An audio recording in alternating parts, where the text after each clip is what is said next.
Hey everyone, it's Baze.Junkiii transmitting from Hamburg, Germany, back with a new video. And well, long time no see, I guess, because, well, life happened kind of. The new Intrauterin recordings release was released last week on Friday, so things were busy because of this. And some of my clients woke up, so I had to deliver some press infos for forthcoming releases and stuff. And overall, those days, the past weeks have been hectic, so I didn't come around to shoot videos, and I recorded my new mixtape. I guess I've mentioned that before. And yeah, today I wanted to shoot this video kind of early, but life came in the way as well, so I posted a thing on my website, and somehow it destroyed the whole sidebar of my website, MIXTAPE, and all those letters and all those words and all those information on the sidebar up to a certain point were in bold, and I don't read HTML, so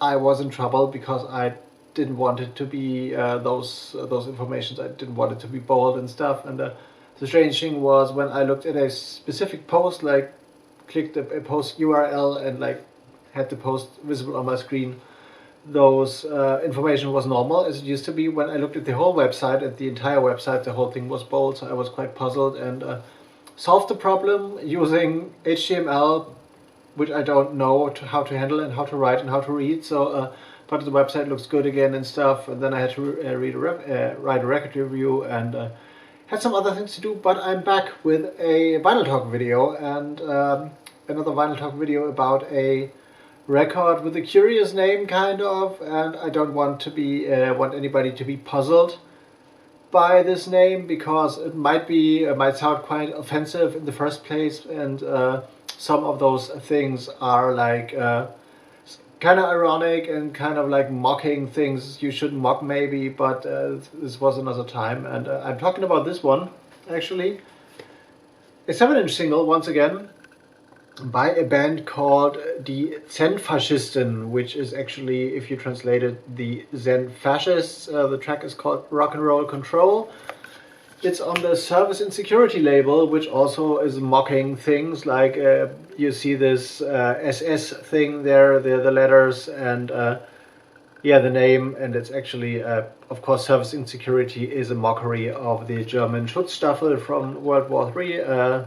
World War II, actually, not World War III. And yeah, this was a different era, and what this is actually is, well, let me try a different introduction. There was a time in the 90s in Germany, I guess about the mid-90s to end of the 90s, where there was a movement, a new kind of indie rock movement in Germany, which was oftentimes referred to as die Hamburger Schule, which is which translates to the Berlin School, with all those synthesizer people back in the 70s and early 80s. It was the Hamburg School of things, and where left-wing intellectuals or left-leaning intellectuals discovered the beauty of the German language again for making music in German, actually, and writing German lyrics, which was a no-go for the longest of time because of the yeah, things in German history, and rock and roll in German doesn't work in all these things apart from Udo Lindenberg and stuff. And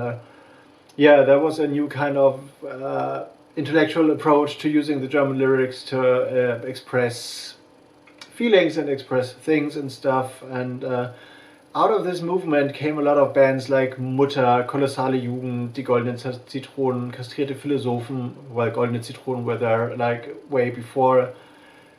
Ostzonen, Suppenwürfel machen Krebs, and a lot of bands which used distinct German names, which were a little bit crude, a little bit weird, things you don't hear around every day. And I guess the Zen-faschisten were also in this kind of realm, not really, but they were on a compilation back in '95 with a lot of bands I mentioned, and also with Die Sterne, which is a kind of famous Hamburg-based indie band, and Flower Pornos, which were also big in the days, and Die Regierung in Blumfeld, and Saal 2, which is also a band which references a Hamburg-based cafe place which has been around for ages. And this is the kind of context, I guess, this band came around. And yeah, Zen-faschisten actually was, I looked some of those things up because when I bought this back in the late 90s, I guess in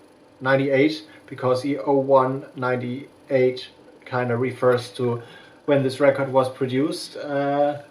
Like several other zen-faschisten releases do as well, because this Service and Security label was a one-off thing, I guess, and there was only one release of this. And yeah, zen-faschisten is used to be a 4-piece band, kind of, I guess, with several members being active in other bands as well. One of those played with Shizuo, I guess, which is also on Alec Empire's label, Digital Hardcore Recordings. Alec Empire, of course, is the guy, the front man of Atari Teenage Riot, which might be well known. And one of the females involved was the later wife of Mark E. Smith of The Fall, and also like a vocalist and a keyboard player, I guess, in The Fall. So there is no way that this thing was like a real right-wing thing, which some people might think maybe because of the name zen-faschisten. And what drew me to this single, I guess, back in, I don't know where I bought it, maybe at the record store when I didn't work there yet, or I saw this at the Hörbar at the Ausklang Festival back in the days, and saw this, and I kind of stumbled across the name, and I was like, ooh, what is this? Sounds weird, sounds interesting, kind of, and the whole look with all those stars and with all those things made me think maybe in the beginning this was a kind of industrial project. So I was like, or industrial noise or whatever, and this is a thing I am into, like noise and harsh noise and stuff, and I bought it, I guess, blindfolded, so I didn't have a listen. And what drew me especially to this was that there is on the B side there's 2 remixes, and the labels are switched. So this is actually the A side by Like a Tim and Jan St. Werner, or Jan St. Werner of Mouse on Mars, which is a name which was well familiar to me back in the days as well. So I was like, okay, Jan St. Werner involved in this, must be interesting. I guess I need to have this, and it was kind of cheap, and so I bought this blindfolded, I guess. And what this is actually is not industrial.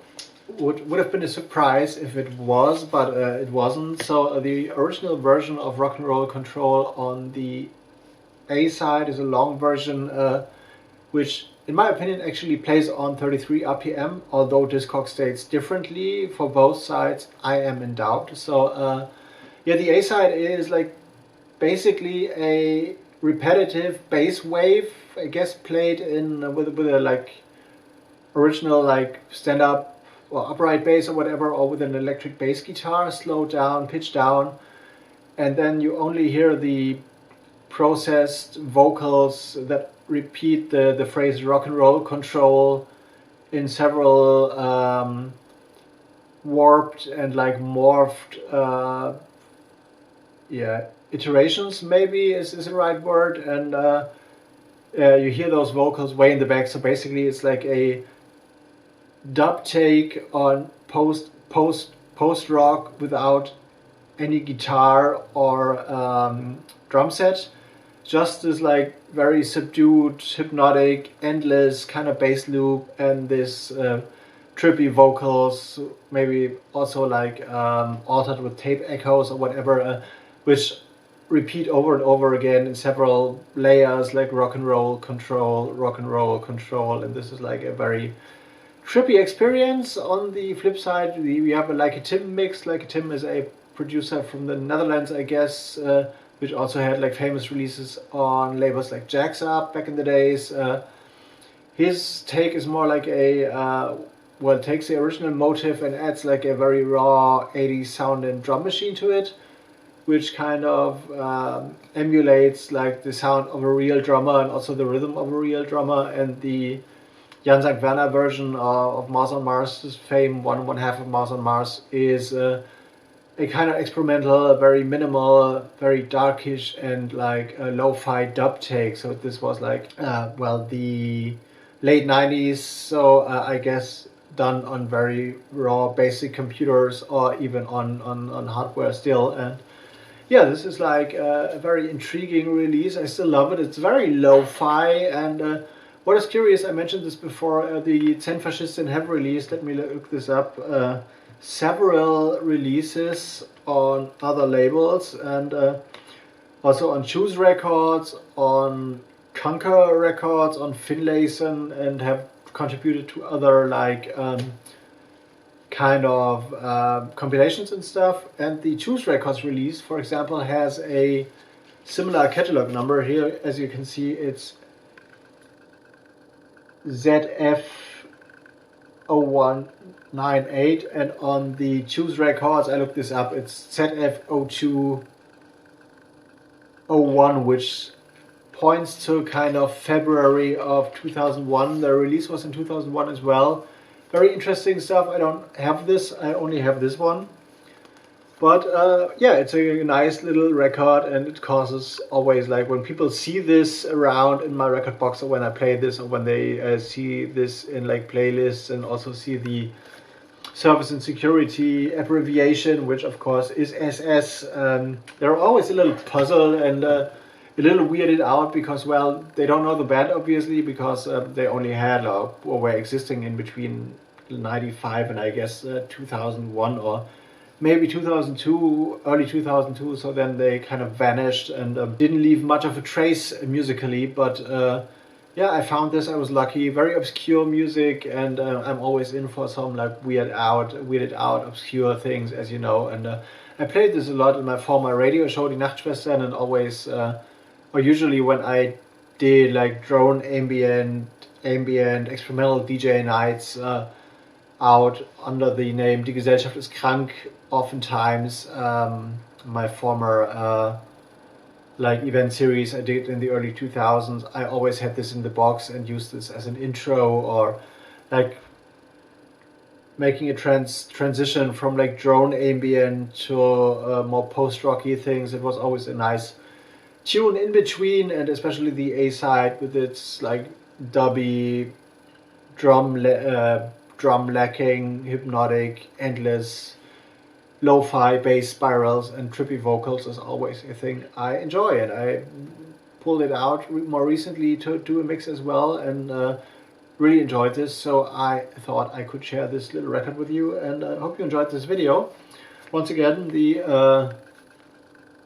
logo and stuff, zen-faschisten rock and roll control. I really enjoy the yellow sleeve as well, so if I could find those, I would use yellow sleeves for maybe a forthcoming Intrauterin release or another label I'm about to launch. So we'll see if I can have a talk with my pressing plant and stuff to find those yellow kind of labels. And yeah, that's it for today. I'm going to go into editing mode, just a quick one. The next one might be my chart haul or whatever comes around in terms of unboxing. And I'm out for today. Leave me a comment, leave me a note, buy the new Intrauterin release, which will pop up in a second around here, like Bandcamp wise and stuff. If you're around and don't want to like pay hefty shipping and you're in another country, feel free to contact me via like Instagram or on email through like Bandcamp and stuff, and I maybe can point you to a record store where you can buy this near you. I would need like a few days to look this up, but